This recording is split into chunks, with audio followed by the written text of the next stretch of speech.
కానీ చంద్రబాబు నాయుడు గారి మనోభావాలు, లోకేష్ గారి మనోభావాలు దెబ్బతింటే ఆగమేఘాల మీద వచ్చి మా సోషల్ మీడియా కార్యకర్తలను పట్టుకుపోయి కొట్టి చిత్రహింసలు చేసి ఒప్పించి జైల్లో పెడతారు.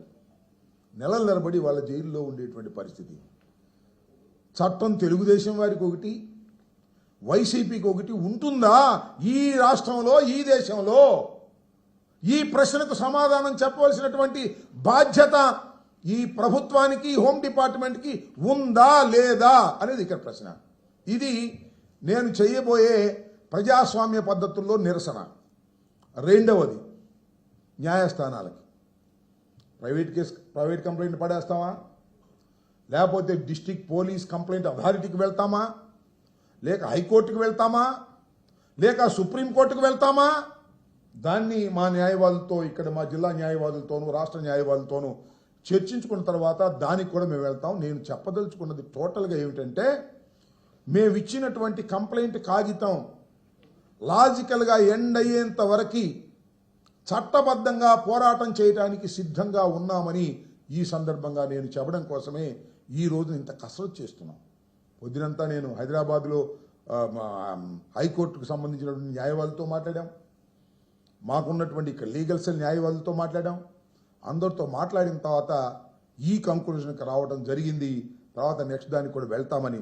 అంతేకాకుండా మొన్న 2 రోజుల క్రితం కూడా నేను ఐ హ్యావ్ గివెన్ 2 కంప్లైంట్స్. ఒకటి తెలుగుదేశం ఐటీడీపీ మీద, ఒకటి జగన్మోహన్ రెడ్డి గారి మీద వారు పెట్టినటువంటి ఒక అసభ్యకరమైన పోస్ట్ గురించి, దాని గురించి. అట్లాగే ఆయన ఎవరో సీమరాజు ఆయన మన లోకేష్ గారు సృష్టించినటువంటి రోబో ఆయన మీద, దానికి కూడా మళ్ళీ 14 రోజులు పోయిన తర్వాత దాని మీద కూడా అదే విధమైన యాక్షన్ తీసుకుంటాం. ఆయన మళ్ళీ నేను ఈ చెప్పగానే మళ్ళీ ఇంకో వీడియో పెట్టాడు, ఏం చేసుకుంటారో చేసుకోండి అంటే. లోకేష్ గారి యొక్క సపోర్టు, పోలీస్ యంత్రాంగం యొక్క సపోర్టు వారికి ఉంది కాబట్టి వారు ఆ పద్ధతుల్లో వెళ్ళేటటువంటి ప్రయత్నం చేస్తున్నారు. దానికి కూడా ఎక్నాలెడ్జ్మెంట్ తీసుకోవడం జరిగింది. ఇప్పుడు 6వ తారీఖు తీసుకున్నాను. దీనికి సంబంధించినటువంటి థంబ్ నెయిల్స్ కూడా ఇది జగన్మోహన్ రెడ్డి గారికి సంబంధించినటువంటి పెట్టినటువంటి అసభ్యకరమైన పోస్టు, దానికి సంబంధించి కూడా మేము ఇచ్చాం. దీనికి ఇంకా టైం మెచ్యూర్ కాలేదు, ఇంకా 14 రోజుల వరకు వారు అట్టుపెట్టుకునే అవకాశం ఉంది కాబట్టి దీని మీద 14 రోజుల తర్వాత చేస్తామని కూడా చెప్తున్నాను.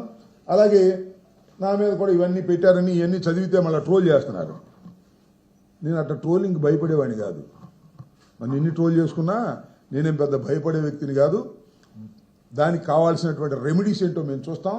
నా మీద ట్రోల్ చేస్తున్నారు, ఏదో పెట్టామని చెప్పేసి, ఒరే ఆంబూత్ అని అవన్నీ ఎన్ని రకరకాలుగా పెట్టి ఆయనను చదివినిపించాను. నా మీద నేనే చదివినిపించానని నన్ను ట్రోల్ చేస్తున్నారు. ఒక మిత్రుడేమో ఫోన్ చేసి, ఏం స్వామి నీదే అటు చదువుకున్నావు అంటే, అటు పెట్టింది చదువుతున్నాను స్వామి అన్న. ఎందుకు ఆ చీమరాజు వాళ్ళ జోలికి ఎందుకు అనవసరంగా, చిన్నోళ్ళు కదా, నువ్వు చాలా పెద్దోడు కదా అన్నారు. చిన్న పెద్ద క్వశ్చన్ కాదు. లాని బ్రేక్ చేస్తున్నటువంటి ఎంతటి వాడినైనా చట్టం ముందు సమానమని నిరూపించే పోరాటమే మేము.